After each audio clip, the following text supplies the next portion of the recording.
So hi everyone and you are welcome to the class. तो बच्चों जो कि हमारी सीरीज चल रही है मोस्ट इंपॉर्टेंट टॉपिक्स की, है ना। These are the most important topic which you have to cover for IIT JAM. अगर आप जैम के एस्पिरेंट हो, अगर आप फिजिक्स से जैम की प्रिपरेशन कर रहे हैं, तो ये ऐसे टॉपिक है जो कि फ्रिक्वेंटली आपसे पूछे जाते हैं और हर बार यहाँ से क्वेश्चन पूछा जाता है। तो अगर आप इन 60+ टॉपिक्स को करके जाते हैं तो अब ये मान के चलिए कि आप एटलीस्ट 50 to 60 के बीच में स्कोर कर सकते हैं। मतलब इतने सारे इंपॉर्टेंट टॉपिक मैं आपको कवर करा रहा हूँ वहाँ पे, ठीक है।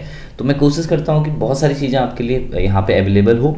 आप मुझे अनअकैडमी पे जाके फॉलो कर सकते हैं, है ना, या इस यूट्यूब चैनल पे आप आइए सीधे फॉलो कर सकते हैं, ठीक है। तो चलिए कहानी को आगे बढ़ाते हैं और आज क्या हम पढ़ने वाले हैं उस चीज़ को डिस्कशन करने की कोशिश करते हैं यहाँ पे। तो जो आज का हमारा टॉपिक है, पहले तो हम टाइप ऑफ मैट्रिक्स जो आपकी बच गई है, ठीक है। आज बहुत इंपॉर्टेंट चीज़ मैं डिस्कस कराऊंगा आपको, ठीक है। एक तो ऑर्थोगोनल मैट्रिक्स के बारे में बताऊंगा, है ना। बहुत सारे बच्चे इसमें कंफ्यूज रहते हैं कि ऑर्थोगोनल मैट्रिक्स क्या होती है। दूसरी चीज़ मैं बताऊंगा आपको यूनिटरी मैट्रिक्स क्या होती है। अगर आप ऑर्थोगोनल को अंडरस्टूड कर गए तो definitely you can understood unitary matrix also, okay. And third important चीज, I will going to discuss the eigen values, okay, eigen value and function.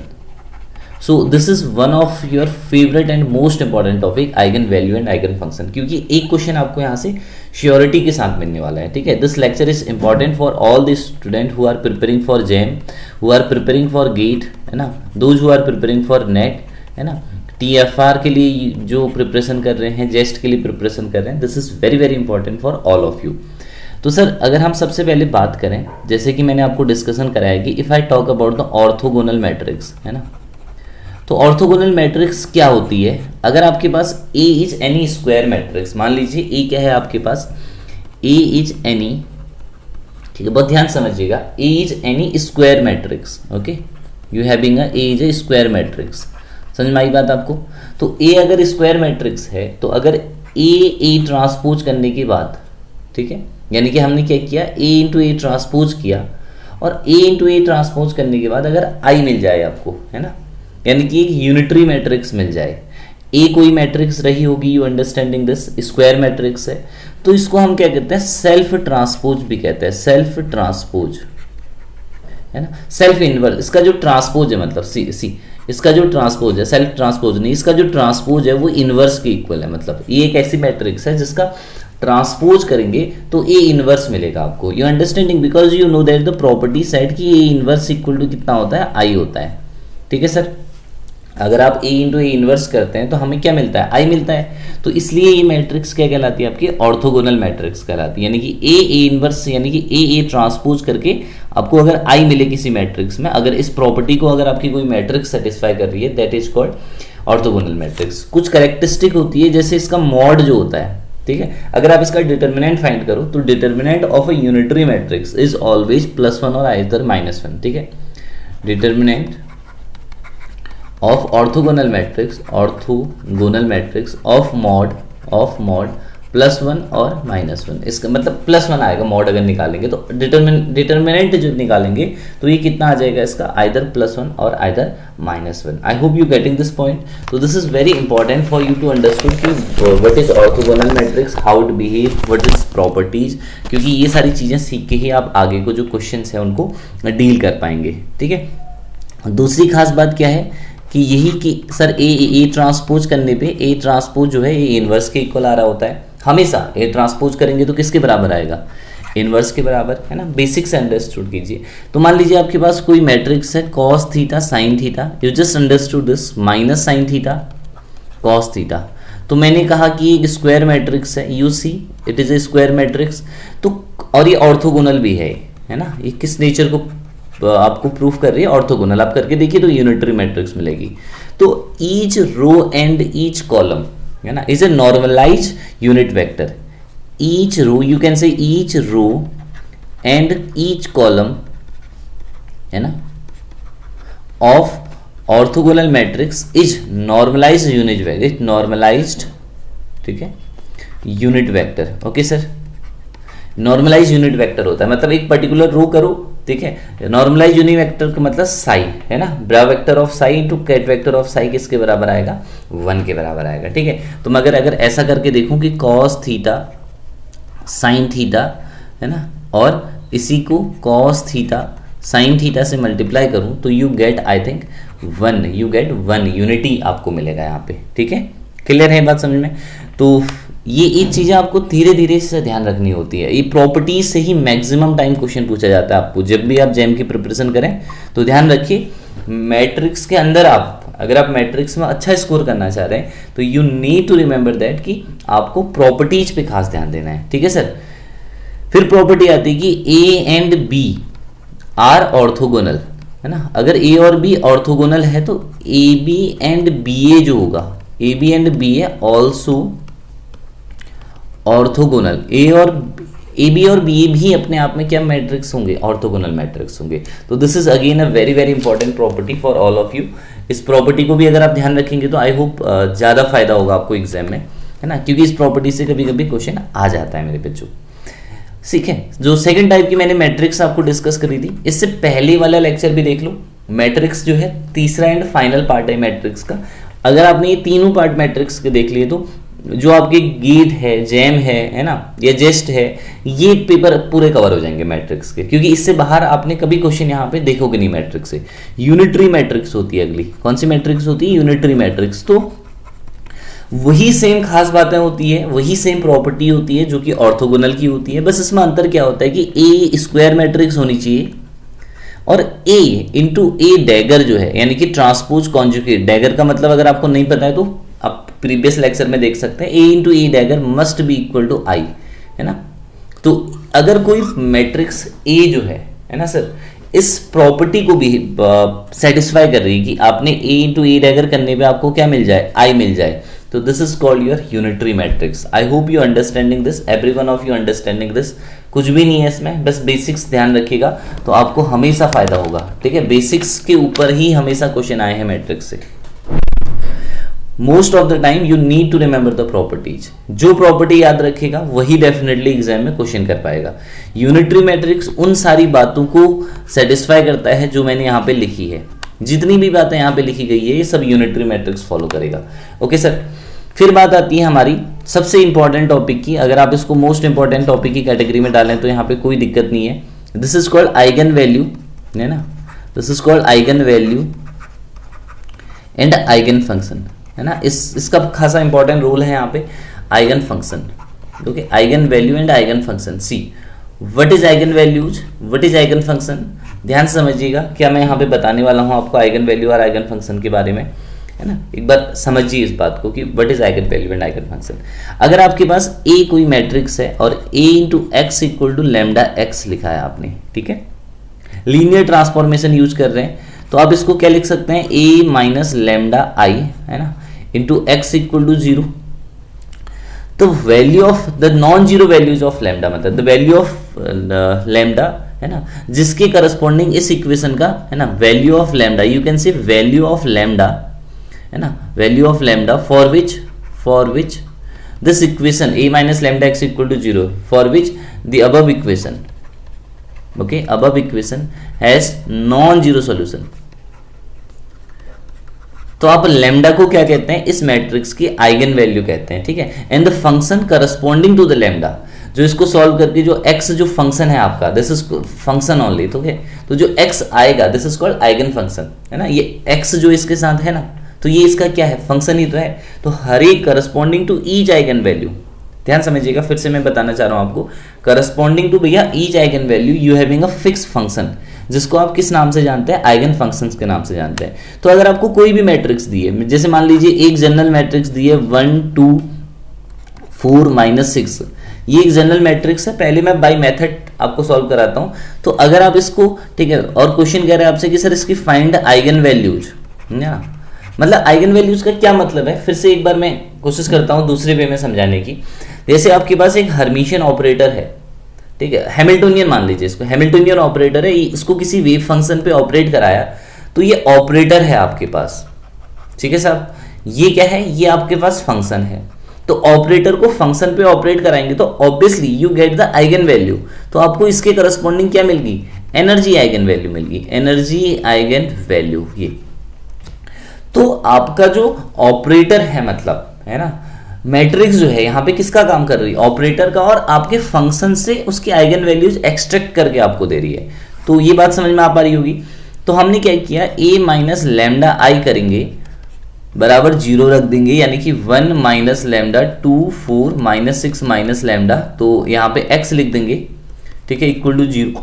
तो इस मैट्रिक्स को सॉल्व कर लीजिए आप, a minus 2 4 minus 6 minus lambda, तो इसको solve करके 0 रख दीजिए, तो लैम्डा की जो भी वैल्यू आएगी सर आपके पास, ठीक है, इसको सॉल्व करने की लैम्डा की जो भी वैल्यू आएगी, these are called the eigen values. और वो आइगन वैल्यूज इस फंक्शन को, इस पूरे मैट्रिक्स को, जो ये कैरेक्टरिस्टिक इक्वेशन है, this is called eigen equation, इसके लिए करस्पॉन्डिंगली नॉन जीरो वैल्यू देगी, है ना। समझ पा रहे हैं मैं क्या कह रहा हूं। तो आइगन वैल्यू जो है ना, ऑपरेटर की वैल्यू, ऑपरेटर को जो फंक्शन के साथ ऑपरेट कराते हैं तो आपको जो वैल्यूज मिलती है, these are called eigenvalues, and the corresponding vector, the corresponding function is called eigenfunction, है ना। और इस इक्वेशन को हम किस नाम से जानते हैं, this equation is called characteristic equation और called eigen equation. I hope everyone understanding this, और समझ रहे होंगे इस बात को, है ना। देखिए फिर से again, if you know the properties, है ना, if you know the properties, किसी भी अगर आप मैट्रिक्स की प्रॉपर्टीज को जानेंगे, है ना, किसी भी मैट्रिक्स की या कोई भी जो फंक्शन है आपके पास, तो उसकी प्रॉपर्टीज बहुत इंपॉर्टेंट है यहाँ पे। ऐसे ही आइगन वैल्यू और आइगन फंक्शन की प्रॉपर्टीज से आपको ज्यादा मतलब होना चाहिए। तो प्रॉपर्टीज में खास बात है क्या है समझिए, क्योंकि हर एक क्वेश्चन केवल प्रॉपर्टी के दम पे होगा। यहाँ पे आपको सॉल्व करने की जरूरत नहीं है, आपको ना एग्जामिनर कोई ऐसा क्वेश्चन देगा जिसको आपको सॉल्व करना पड़े और आंसर फाइंड आउट करना पड़े। Always remember you need to solve only the properties, you have to know the properties. जैसे देखिए किसी भी फॉर एनी मैट्रिक्स, है ना, trace of the matrix, trace of matrix, ठीक है, इज इक्वल टू हमेशा क्या होता है, sum of eigen value, sum of eigen value. मतलब ट्रेस ऑफ मैट्रिक्स का क्या मतलब है सर, जैसे आपने मैट्रिक्स लिखी है कोई, ठीक है, 1 2 3 4 एक मैट्रिक्स लिखी है, तो इसको कहते हैं प्रिंसिपल डायगोनल। तो ट्रेस का मतलब होता है sum of, okay, sum of principal diagonal elements, okay, this is simply the sum of principal diagonal element. जो ये प्रिंसिपल डायगोनल आपको दिख रहा है यहाँ पे, है ना, इन प्रिंसिपल डायगोनल एलिमेंट को अगर आप ऐड अप कर देंगे, ऐड कर देंगे, तो जो आपको क्या मिलेगा, सम मिलेगा यहाँ पे, ठीक है। Trace equal to sum of principal diagonal element, और वो किसके बराबर होता है, lambda 1 plus lambda 2 plus so on, जो भी आइगन वैल्यू जा रही है, equal to trace, equal to trace, okay. The first property is very important to do the question. JAM जैसे एग्जाम में क्वेश्चन इससे पूछे जाते हैं आपसे, तो थोड़ा सा बेसिक्स पे ध्यान रखेंगे तो मुझे लगता है कि आपके लिए ही अच्छा होगा यहाँ पे। दूसरी, ठीक है, जो डिटर्मिनेंट ऑफ मैट्रिक्स होता है, अगर आप मैट्रिक्स का डिटर्मिनेंट फाइंड करें, वो होता है प्रोडक्ट ऑफ आइगन वैल्यू के बराबर, है ना। जैसे ये मैट्रिक्स है तो इसका डिटर्मिनेंट किया तो लैम्डा 1 लैम्डा 2 लैम्डा 3 किसके बराबर आ जाएगा, डिटर्मिनेंट के बराबर आ जाएगा मैट्रिक्स के। तो again this is a very very important property, इसी से आपको बात समझ में आएगी, ठीक है, क्लियर है यहाँ पे। तो फिर आपके पास, ठीक है, फिर आगे चलते हैं। थर्ड प्रॉपर्टी क्या करनी है कि a square matrix, square matrix, अगर कोई मैट्रिक्स स्क्वायर मैट्रिक्स है, हमेशा N E square matrix, N E square matrix, है ना, N E square matrix, and it's, जो इसका इनवर्स फाइंड करेंगे, है ना, transpose, sorry, and it's transpose have same eigen value, है ना। यानी कि आपके पास 1 2 3 4 कोई मैट्रिक्स है, अगर आप इसका ट्रांसपोज करेंगे तो ए ट्रांसपोज करेंगे तो ऑब्वियसली 1 2 3 4 लिखेंगे, तो इन दोनों की आइगन वैल्यू में कोई डिफरेंस नहीं होगा sir, both possess the same eigen value, okay. जितनी प्रॉपर्टीज ध्यान रखोगे उतना मजा आएगा, उतना सीखा जाएगी चीजें, उतनी जितनी चीजें सीखोगे उतना ज्यादा आपको सिंपल लगेगा क्वेश्चन। मैं कोई भी जनरल मैट्रिक्स उठा के देख लूं, है ना, जैसे मान लीजिए एग्जांपल लिया था मैंने 1 2 4 -6, अगर आपसे कहे कि भैया इसकी फाइंड आइगन वैल्यू निकालिए, है ना, देखो इसको सॉल्व करना पड़ता है आपको। अगर एक तो तरीका ये है कि सर a माइनस लैम्डा का डिटर्मिनेंट कीजिए, इसको 0 के बराबर रख दीजिए, और जो आंसर आया है उस आंसर को यहाँ पे लिख दीजिए, कोई परेशानी नहीं है, कोई समस्या नहीं है उसमें लिखने में, है ना, वो इजी है, मतलब वो करना भी बहुत इजी है, ऐसा कुछ नहीं है कि उसको नहीं कर सकते हम, है ना, वो प्रैक्टिस भी आप यहाँ पे कर सकते हो। बट इन जनरली आप इसका ट्रेस निकाल लीजिए, है ना, ट्रेस अगर फाइंड करेंगे तो I hope you getting -5 as trace sum of, है ना, और इसका डिटर्मिनेंट फाइंड करेंगे तो क्या करना है आपको, -6 -8, यानी कि माइनस का 14 जो है क्या आ गया यहाँ पे डिटर्मिनेंट आ गया। ये बात तो समझ पा रहे होंगे। ट्रेस जो है -5 है, sum of diagonal elements, okay. और जो आपका इसका डिटर्मिनेंट आया -14 आया, तो इसका मतलब इसकी आइगन वैल्यू कितनी होगी, यानी कि you know that λ1 + λ2 equal to -5 है ना सर, और λ1 λ2 इक्वल टू -14 है ना। तो ये तो समझ में आ रहा है कि λ2 दोनों नेगेटिव नहीं है, किसी भी कंडीशन में λ1 λ2 दोनों नेगेटिव नहीं हो सकते। तो λ1 हम 7 मान लेते हैं माइनस का, और λ2 2 मान लेते हैं, तो आ गया आपका आंसर। यही आइगन वैल्यू है इसकी। इसके अलावा आप सेटिस्फाई करा के देख लो कोई भी, समझ रहे हो ना। तो बहुत इजीली, मतलब आपको ऑप्शन गिवन होंगे तो आपको चूज करना है ऑप्शन में से कि कौन सा सेट जो है पर्टिकुलरली इस आइगन वैल्यू की प्रॉपर्टीज को सॉल्व कर रहा है, सेटिस्फाई कर रहा है, ओके। कुछ खास प्रॉपर्टीज और ध्यान रखिएगा, जैसे अगर λ1 λ2 so on are eigen values, इससे भी जेम में क्वेश्चन पूछा जा चुका है। मतलब हर एक प्रॉपर्टी से जितनी भी प्रॉपर्टीज है सबसे क्वेश्चन पूछा जा चुका है जेम में, है ना। तो वो वही बात है, मैं आपको यहाँ पे समझाने की कोशिश कर रहा हूँ, तो हो सकता है कि आप समझ जाएं और बहुत मजे से समझ जाएं। λ1 λ2 λ3 are eigen value of A, then okay कि अगर किसी कांस्टेंट से a को मल्टीप्लाई करें तो उसकी आइगन वैल्यू क्या हो जाएगी, k λ1 k λ2 k λ3, समझ गए ना। अगर आप 1/a मतलब a इनवर्स की आइगन वैल्यूज पता करना चाह रहे हैं तो 1/λ1 1/λ2 so on so on so on so on. अगर आप मैट्रिक्स का स्क्वायर क्यूब जो भी कर रहे हैं तो उसकी आइगन वैल्यूज का भी पावर उतना ही हो जाएगा, है ना। जो भी पॉइंट नहीं समझ में आया आपको, आप कमेंट सेक्शन में कमेंट डाल दीजिए, मैं कोशिश करूंगा कि आपको उसका आंसर दे पाऊं यहाँ पे, है ना। बट कमेंट सेक्शन में आप क्लियरली जो भी प्रॉब्लम है उसको बताइए कि ये सर यहाँ पे ये प्रॉपर्टी से कैसे रिलेशन निकालेंगे, है ना। These all are the very very important property. Again I will telling you some of the important चीज। एक होती है हर्मिशियन मैट्रिक्स, ठीक है, एंड सिमेट्रिक मैट्रिक्स। हर्मिशियन और दो बताई थी मैंने आपको सिमेट्रिक मैट्रिक्स, है ना। एक का डैगर उसके बराबर होना चाहिए, हर्मिशियन मतलब ए डैगर इक्वल टू ए, और यहाँ पे ए ट्रांसपोज इक्वल टू ए, है ना। तो इन दो मैट्रिक्स की जो आइगन वैल्यू होती है either is real, always is real number. ये दो मैट्रिक्स ऐसी है सर, इनकी आइगन वैल्यू इमेजनरी हो ही नहीं सकती, इनकी आइगन वैल्यू क्या होगी, हमेशा रियल नंबर होगी। Again a very important property, ध्यान रखिएगा एग्जाम में जितनी चीजें आपको मैट्रिक्स की प्रॉपर्टी से याद होंगी उतना जल्दी आप एग्जाम को टैकल कर सकते हैं, वहां पे क्वेश्चन को टैकल कर सकते हैं, ठीक है। अगर आपकी एंटी हर्मिशियन है, स्क्यू हर्मिशियन है, या एंटी सिमेट्रिक है मैट्रिक्स है, एंटी सिमेट्रिक का मतलब समझते हैं A dagger equal to -a होना चाहिए, A transpose equal to -a होना चाहिए। ये अगर मैट्रिक्स इस प्रॉपर्टी को सेटिस्फाई कर रही है तो इनकी आइगन वैल्यू इमेजनरी होंगी और या तो जीरो होंगी, दोनों में से एक बात होगी, मतलब या तो भाई इमेजनरी होंगी प्योरली या जीरो होंगी। तो जेम खासा आपसे क्वेश्चन पूछता है इन चीजों से क्वेश्चन पूछता है, मतलब इन सारे जो जितने मैं बता रहा हूँ, let me check some question for you, ठीक है, जो कि आईआईटी जेम ने पूछे हुए, प्रीवियस ईयर में बहुत सारे क्वेश्चन पूछे होंगे आपसे, ठीक है। आप जाओगे तो आपको बहुत सारे मिल जाएंगे, ऐसा कुछ नहीं है। आप पेपर देखिए, लास्ट 10 ईयर की क्वेश्चन पेपर देखो, आपको बहुत सारे क्वेश्चन मिल जाएंगे वहाँ पे, ठीक है सर। तो कोई ऐसी परेशानी नहीं है कि आपको मैट्रिक्स निकालने में या कुछ प्रॉपर्टीज में कोई दिक्कत होने वाली है यहाँ पे। Just go there and check कि कैसा क्वेश्चन पूछा गया है, कैसे आप उसकी प्रॉपर्टीज से चीज़ों को डील कर रहे होते हैं, है ना।